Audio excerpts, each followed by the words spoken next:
Niveau 1. Le seuil. Tu passes Pluton. Le soleil derrière toi n'est plus qu'une étoile parmi d'autres. Une punaise lumineuse dans un tissu noir. Tu pourrais la couvrir avec ton pouce. Tu ne le fais pas. Tu regardes droit devant. Le système de survie siffle doucement. Tch, tch. Régulier, mécanique. Le seul son vivant dans un rayon de plusieurs milliards de kilomètres. Tu as vendu ton appartement, ton véhicule, chaque objet que tu possédais. Tu as financé cette mission toi-même, seul, parce que personne d'autre n'aurait compris le but. Il n'y avait pas de but. C'était ça, le but. Ton dernier contact avec la Terre, tu t'en souviens encore. Leur voix, tendue, presque suppliante.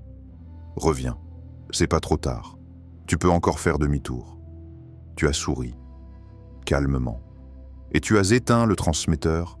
Ce silence-là, tu l'avais cherché toute ta vie. Tu le tiens enfin dans tes mains. Niveau 2, la frontière. Tu franchis l'héliosphère. Le vent solaire s'arrête, brutalement, comme si l'univers venait de couper le chauffage. Les instruments enregistrent le changement. Toi, tu le ressens, dans tes os, dans tes dents. Les constellations bougent imperceptiblement. Pas beaucoup. Juste assez pour que ton cerveau comprenne. Les repères d'enfance ne s'appliquent que plus ici. Orion est légèrement tordu. La grande ours perd sa forme familière. Tu flottes dans le module central. Tu regardes par le hublot. Il n'y a plus de haut, plus de bas, plus de nord. Il n'y a que des directions infinies qui mènent exactement au même endroit, nulle part. Pour la première fois depuis des semaines, tu ris. Un vrai rire. Silencieux, les épaules qui tressautent.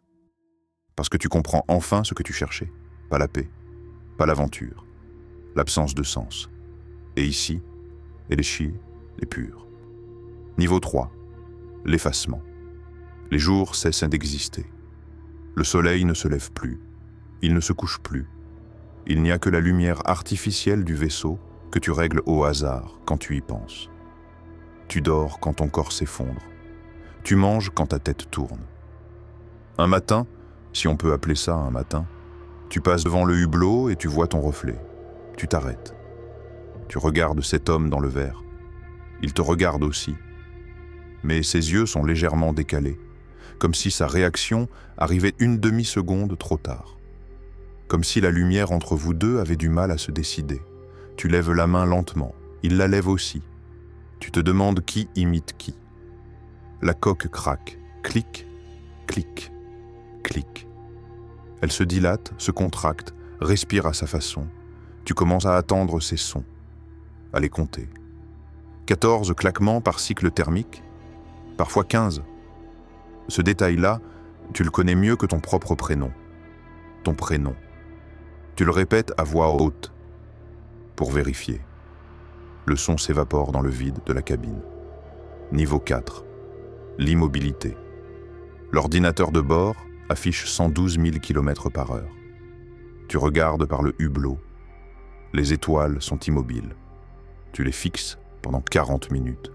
1 heure, 2 heures. Rien ne bouge.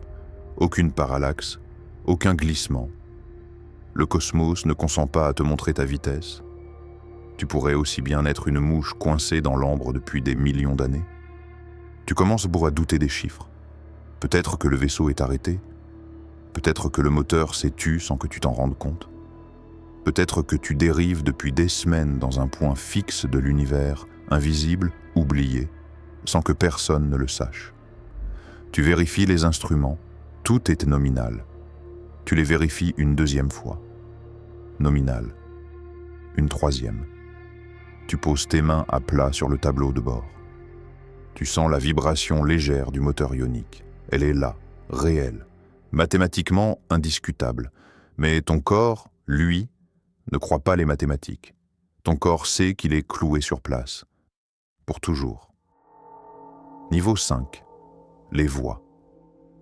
Le rayonnement cosmologique de fond émet un léger bruit de fond. Un souffle. Presque rien. Le fantôme du Big Bang, enregistré par tes capteurs. Ton cerveau commence à l'écouter.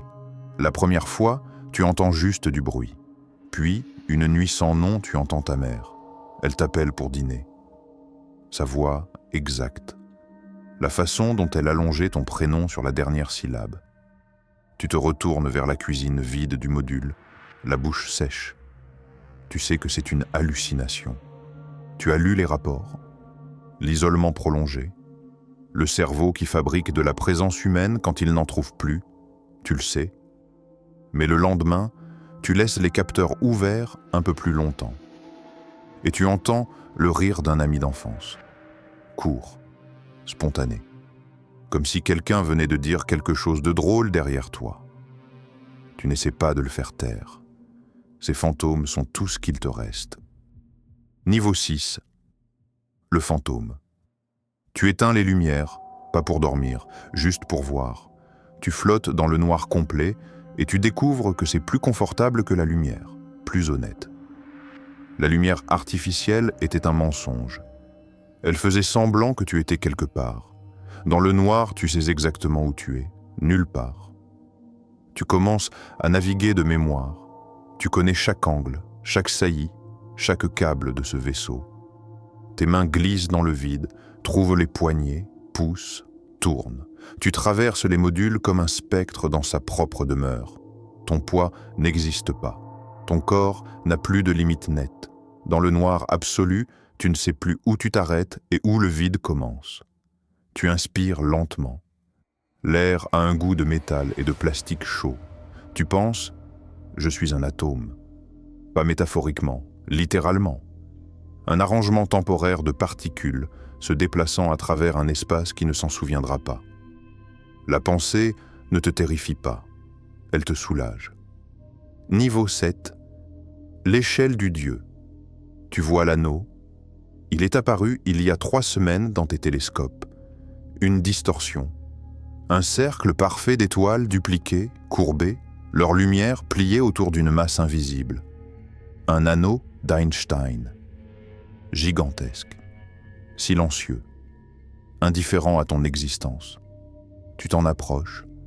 Tu regardes par le hublot et tu vois des galaxies entières déformées comme des reflets dans une cuillère.